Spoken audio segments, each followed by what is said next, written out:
You know the routine by heart now. You wake up, you pray, you read a verse or two, you show up on Sunday, you nod along with the sermon, you even serve sometimes. You check the boxes. You do the things believers are supposed to do. And yet, something's hollow. Not missing, not gone, just hollow. Like you're going through the motions of a relationship that once felt alive, but now it's just familiar, predictable, empty. You tell yourself it's a phase. You tell yourself everyone feels this way sometimes. You tell yourself you just need to try harder, pray longer, read more. But deep down, you know something else is true. You're spiritually empty, and you don't know why. Because it's not like you stopped believing. You didn't walk away. You didn't fall into some obvious sin that you can point to and say, that's why. No, you're still here, still faithful by most measurements, still doing all the right things. So why does it feel like you're standing in an empty room calling out to someone who used to answer? And now there's just silence?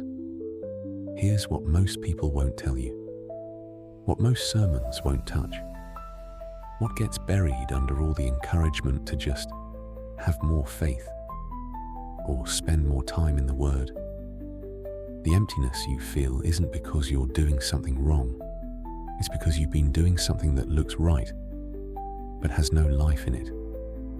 You've been maintaining a form, a structure, a religious routine. And somewhere along the way, the presence slipped out, and you didn't notice. Because the routine kept going, the words kept coming, the habits kept happening. Everything looked the same from the outside, but inside, nothing. There's a difference between being active in your faith and being alive in it, and most of us spend years confusing the two. You can read your Bible every single day and never actually meet God in it. You can pray for hours and never actually speak to Him. You can worship with a room full of people and remain completely untouched. Because all of those things can be done with your mind, your discipline, your willpower, and none of your heart.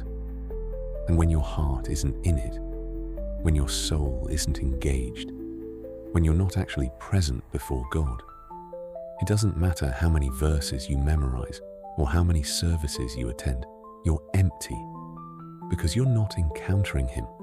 You're encountering the idea of Him, and the idea of God will never satisfy you. This is where most of us get stuck. We think the problem is that we're not doing enough, so we add more devotions, more commitments, more Bible studies, more Christian podcasts, more worship playlists. We pile it on, hoping that somewhere in the volume we'll finally feel something again. But you can't fill a spiritual void with spiritual activity, because the void isn't a lack of information or discipline. It's a lack of presence. It's a lack of awareness. It's a lack of real, unfiltered, unhurried encounter with the living God. You've been treating your faith like a job. Show up, do the tasks, check out, repeat, and now you're wondering why your soul feels like it's running on fumes. Here's the truth that cuts through all of it. You can't manufacture the presence of God. You can't program it into your calendar. You can't force it with effort or summon it with the right formula. The presence of God isn't a reward for good behavior. It's not a prize for spiritual consistency. It's a relationship. And relationships require more than routine. They require attention, honesty, hunger, a willingness to be still and actually listen instead of just talking at someone and calling it prayer. Most of us don't pray. We report. We give God our to-do list, our concerns, our requests, and then we say amen and move on. We don't linger. We don't wait. We don't sit in the quiet. and let him speak, because sitting in the quiet is uncomfortable. It forces us to face what's actually going on inside. It exposes the noise, the distraction, the emptiness we've been covering up with busyness. So we stay busy, we stay productive, we stay active in our faith. And we wonder why we feel so far from God. You've been running from stillness, and in doing so, you've been running from the very place where God meets you, because God doesn't shout over your noise. He doesn't compete with your schedule. He doesn't force himself into the cracks between your tasks. He waits in the stillness, in the silence, in the space you refuse to give him because it feels like wasting time. But that's where he is, not in the doing, in the being. And if you never stop doing long enough to just be before him, you'll never feel anything but empty. Here's what else happens. You start comparing. You look around at other believers who seem so on fire, so full of joy, so connected to God. And you wonder what they have that you don't. You wonder if maybe you're just broken. Maybe you're not spiritual enough. Maybe God just doesn't meet people like you the way he meets them. But that's not it either. What you're seeing in them might be real, or it might be the same performance you've been giving, the same mask, the same well-rehearsed lines that sound like intimacy with God but are really just religious language, spiritual vocabulary, the appearance of depth without the substance. Because we've gotten really good at faking it. We know what to say in prayer. We know how to sound sincere. We know how to look engaged during worship. We've learned the script, and we can perform it so well that even we start to believe it, until we're alone, until the noise stops, until we're face to face with our own soul, and we realize there's nothing there. That's when the emptiness becomes undeniable. So what now? What do you do when you've tried everything and nothing works? When you've prayed and read and worshipped and served and you still feel like you're starving, you stop trying to fix it with more of the same. You stop treating your spiritual life like a problem to solve or a goal to achieve. You stop performing. You stop pretending. You stop filling the silence with noise, because the silence makes you uncomfortable, and you get honest. Not with other people, not with your small group or your pastor or your accountability partner, with God. You stop praying pretty prayers and start praying true ones. You stop asking for blessings and start asking for himself.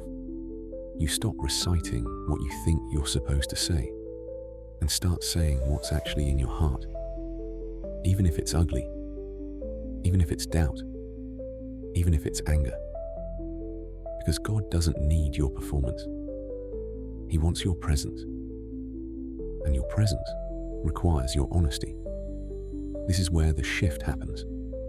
Not in trying harder, not in doing more, in surrendering the facade, in admitting that you're empty, that you don't have it all figured out, that the routine isn't working, that you need more than religion.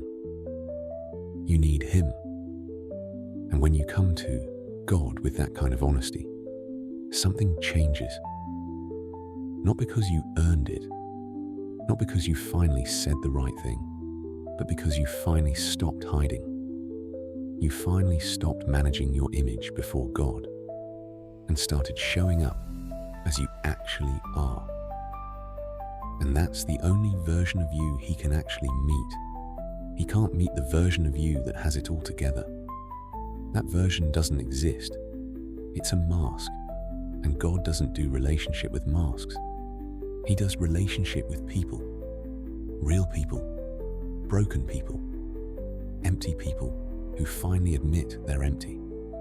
That's where it starts, not in the mountaintop moment, not in the perfect quiet time, not in the emotional worship experience, in the honest, uncomfortable, unfiltered moment when you stop pretending and start seeking Him, not His blessings, not His guidance, not His answers. Him, because the emptiness you feel isn't a lack of something God gives, it's a lack of God Himself. And you can't fill that void with anything else.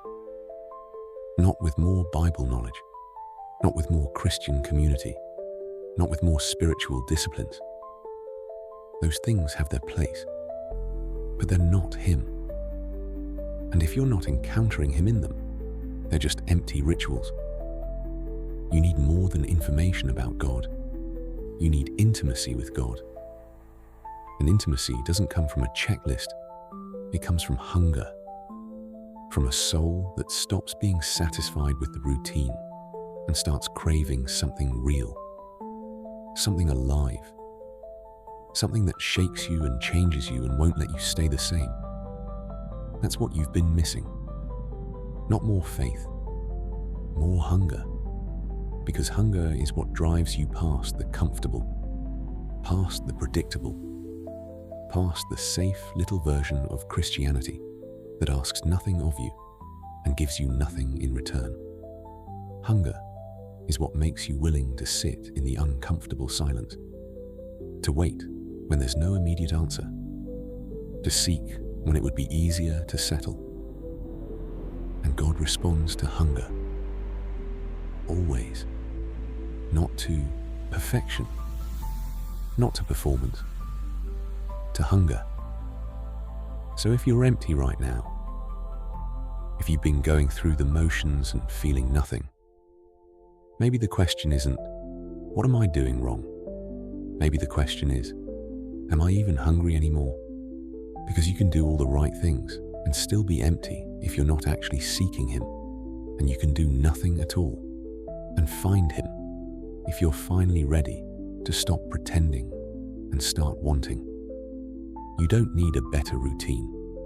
You need a deeper thirst, and that thirst doesn't come from trying harder.